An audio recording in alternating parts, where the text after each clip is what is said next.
Bonjour ou bonsoir, ça dépend de l'ère à laquelle vous nous suivez. En direct de Mea Cujo Plus, un média qui est dédié à tous les Congolais, à tous les citoyens du monde entier. Et nous sommes là pour vous informer et pour vous former. Ici, il n'y a pas de fake news, il n'y a que de bonnes choses. Aujourd'hui, dans votre émission que vous aimez le plus, Talk Question. Talk Question est une émission basée, centrée sur des questions brillantes, des questions de l'air. On répond, on fait du show. Et aujourd'hui, dans Talk Question, on va parler d'un sujet qui est tellement brillant, un sujet qui fait la une des actualités de la République démocratique du Congo. Ce sujet, c'est la révision ou le changement de la Constitution. C'est bien moi, votre humble serviteur, Emmanuel Mea, autrement dit l'homme selon le cœur du peuple. Je suis toujours heureux de présenter l'émission que vous aimez beaucoup, Talk Question. Et aujourd'hui, ce n'est pas moi qui va répondre à vos questions, c'est bien celui qu'on appelle le juriste Yambinga, Aaron Nakaosa, c'est lui qui va décortiquer et qui va répondre à toutes nos questions. Il est bel et bien un juriste de formation. Avec lui, nous aurons des éclairages, des éclaircissements, nous aurons les ABC de la Constitution congolaise. À suite. Nos téléspectateurs, ceux qui nous suivent, merci beaucoup pour Mea Cujo Plus, pour m'avoir accordé cette opportunité de passer sur son plateau afin de parler sur des questions concernant la Constitution de notre pays, et surtout que c'est une question qui fait vraiment beaucoup de débats présentement. Moi, c'est votre humble serviteur, Nakaosa Aaron. Je suis juriste en devenir, donc juriste en formation.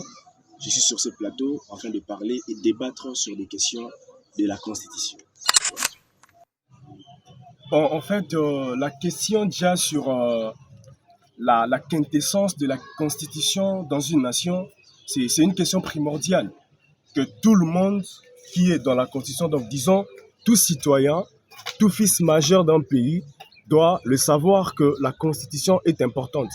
Et maintenant, quelle est l'importance primordiale ou l'importance qui est à la base d'une Constitution dans une nation, et que la Constitution, déjà, c'est ce qui rassemble les textes sacro-saints dans une nation, qui permet à ce que la nation soit gérée, la nation soit conduite, et la nation ait une conduite qui est modérée à elle, de comment savoir à gérer la population, de comment savoir à recadrer les pouvoirs, de comment savoir à mettre tous les plans, et A et B, sur la table, afin que la vie de la Constitution évolue comme il faudrait évoluer.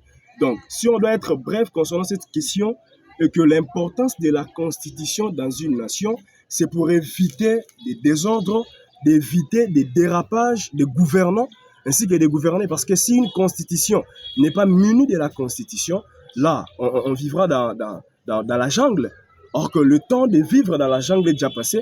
Nous sommes dans un temps où tout est modernisé, tout doit être clarifié et tout doit être réglé. Chacun doit connaître ses limites, chacun doit connaître ses droits, et chacun doit connaître là où il doit faire quelque chose, en commençant par les gouvernants jusqu'aux gouvernés.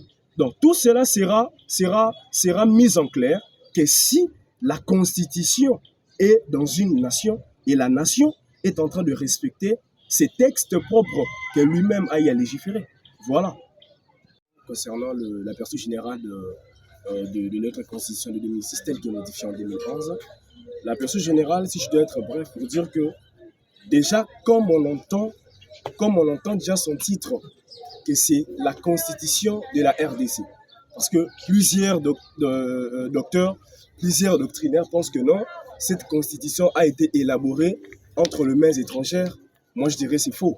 Parce que c'est une Constitution qui a été bel et bien élaborée par les mains congolaises, bien que controversée par beaucoup de doctrineurs et concernant son origine et concernant son contenu. Mais cette Constitution met l'accent concernant la limitation et l'encadrement juridictionnel du pouvoir. Et cette Constitution, partant de son aperçu général, il a été élaboré en 2005. Là, il faut que tout le monde le saisisse, et promulgué en 2006. Donc, le 18 février en 2006, cette Constitution a été promulguée. Et dans cette Constitution, le constitutionnalisme poursuit toujours son idéal. Et quel est l'idéal de ce constitutionnalisme? Et que l'encadrement juridictionnel des pouvoirs doit être assuré, la protection des droits de l'homme ainsi que des libertés publiques également doit être réglementée. Donc, en bref et en général, cette constitution est bel et bien congolaise, élaborée par des mains congolaises, bien que lorsqu'il a été élaboré, cela a été assuré par une assemblée de transition non élue et par un système politique difficile. Et si nous remarquons bien dans sa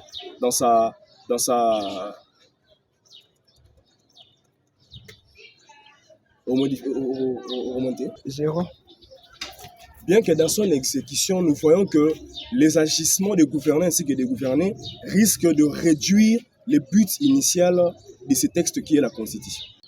Merci beaucoup encore pour cette question concernant les trois concepts, la révision de la Constitution, la modification de la Constitution ainsi que son changement. En fait, si vous regardez bien ou si vous suivez bien le droit constitutionnel congolais, vous allez comprendre que le changement de la Constitution, c'est le fait pour les constituants originaires qui est le peuple, comme dans des États originaires, le fait pour le pouvoir constituant originaire d'échanger. Donc cela veut dire, si la nation avait un ensemble de textes qu'on appelle constitution, et le pouvoir constituant originaire fera en sorte que tout cet ensemble-là de textes soit supprimés et qu'on élabore d'autres textes pour dire que non, nous avons une nouvelle constitution. Là, c'est le changement des constitutions. Mais la modification ou la révision de la constitution, le deux arrive qu'à la même destination. Le deux ne signifie qu'une même chose. Donc la révision ou la modification, c'est la même chose. Mais la révision, maintenant, c'est le fait pour les pouvoirs constituants dérivés, pas originaires, parce qu'originaire, c'est ce qui dote une nation de toute une constitution. C'est le cas du changement de la constitution. Mais pouvoir constituant dérivé, c'est ce qui a la compétence seulement de réviser ou de modifier un ou quelques articles dans la constitution. Donc, si je veux dire que la révision, c'est juste le fait de tirer ou de choisir quelques articles de la Constitution, essayer de les changer, essayer un peu de les redresser ou essayer un peu de les modifier. Donc, le premier terme, c'est le changement. On enlève tout et on donne une autre constitution à la nation.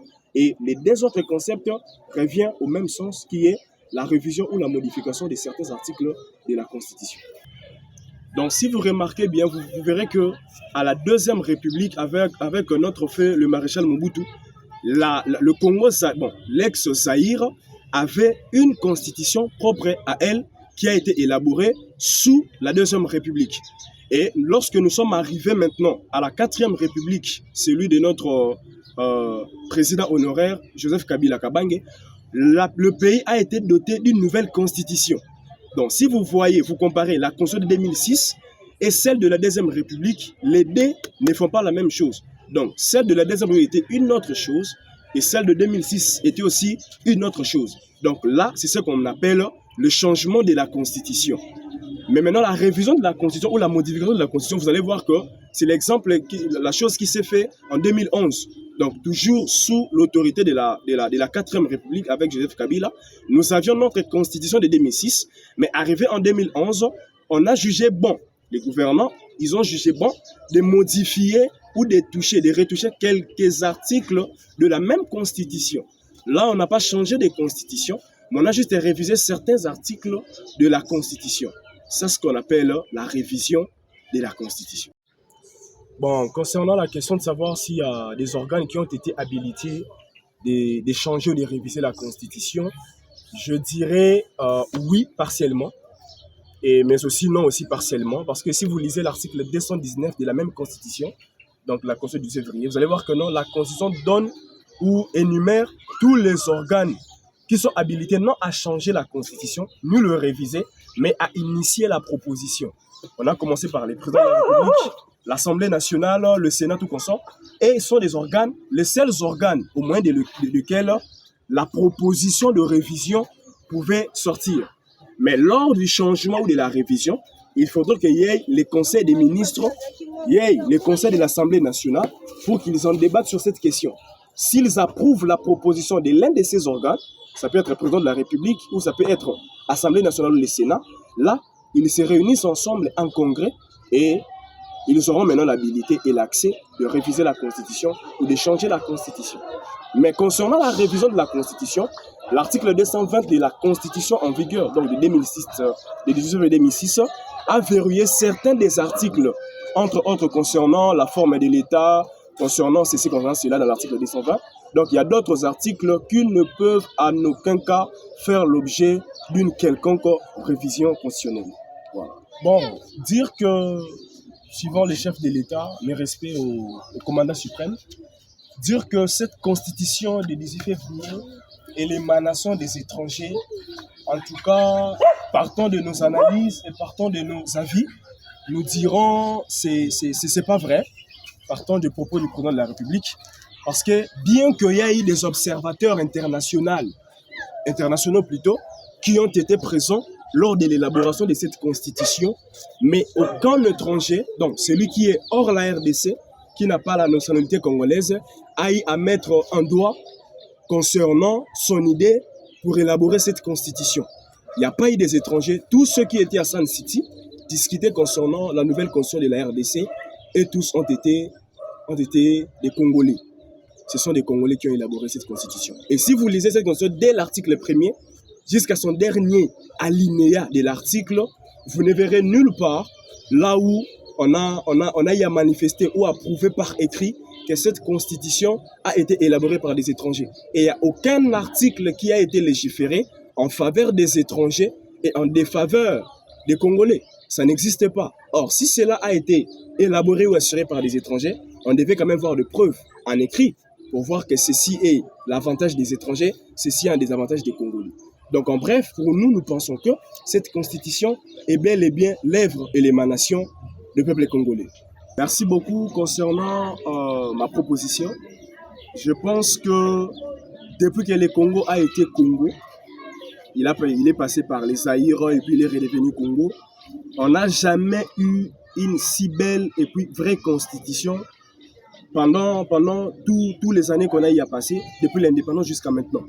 Et selon nous, notre opinion, nous pensons que cette constitution a été la meilleure, sauf que bien que c'est meilleur, ça ne peut pas empêcher la raison d'une quelconque révision. Donc moi, je proposerais à ce que si le gouvernement aurait l'idée de réviser cette constitution, non de changer, parce que changer cette constitution, c'est comme si on doit encore retourner dans le désert, parce que ça nous a déjà donné un élan. Entre autres, il y a eu la transparence dans les élections. Avant, il n'y avait pas des élections alternatives, il n'y en avait pas. Mais maintenant, on a fait des élections, bien que, entre guillemets, on dit qu'il y a des tricheries, mais cette constitution nous a aidés. Aujourd'hui, grâce à cette constitution, il y a la gratuité de l'enseignement, bien que ce n'est pas scrupuleusement assuré. Je sais qu'avec le temps, ça sera assuré. Mais changer ça sera faire encore un pas en arrière, donc de reculer. Mais on peut quand même la réviser si on voit qu'à l'intérieur de cette constitution, il y a d'autres articles qui mettent un peu des embûches ou des barrières concernant ceci, concernant cela. Donc c'est ce que moi je peux proposer. Le président n'a pas les pouvoirs de changer ou de réviser la constitution.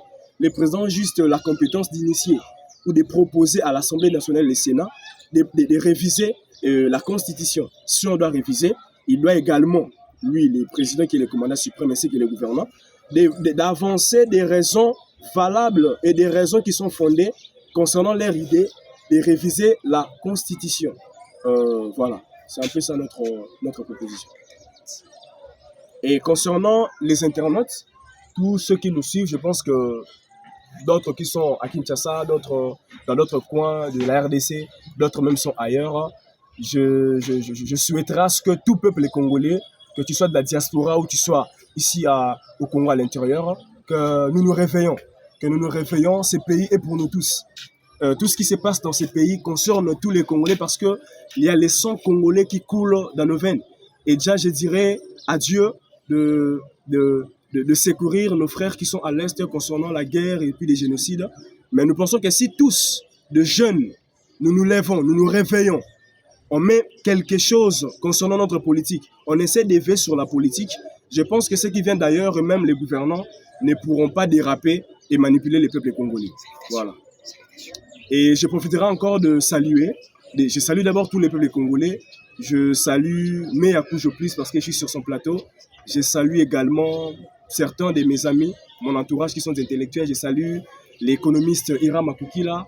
Je salue l'ingénieur Emmanuel Akukila également. Je salue tous les jeunes Congolais, voilà, y compris moi également. Ah, je sais que nous sommes éclairés. Nous avons eu des réponses à toutes nos préoccupations, à tous nos problèmes, à tous nos difficultés. Et nous sommes rassurés que toutes nos questions ont été répondues d'une manière exorbitante. Alexis